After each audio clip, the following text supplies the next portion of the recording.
ताजा घडामोडी पाहण्यासाठी आमच्या चॅनलला सबस्क्राईब करा, लाईक करा, शेअर करा आणि बेल आयकॉनला प्रेस करा. 7 न्यूजमध्ये आपले स्वागत.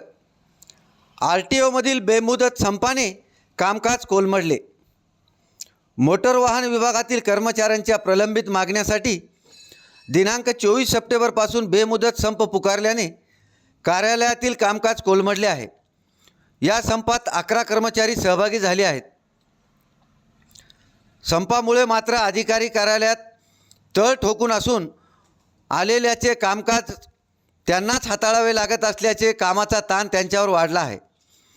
मोटर वाहन विभागातील महाराष्ट्र शासनाने 23 सप्टेंबर 2022 रोजी सुधारित आकृतीबंधाचा शासन निर्णय पारित केला असून त्याला 2 वर्षाचा कालावधी पूर्ण होत आहे.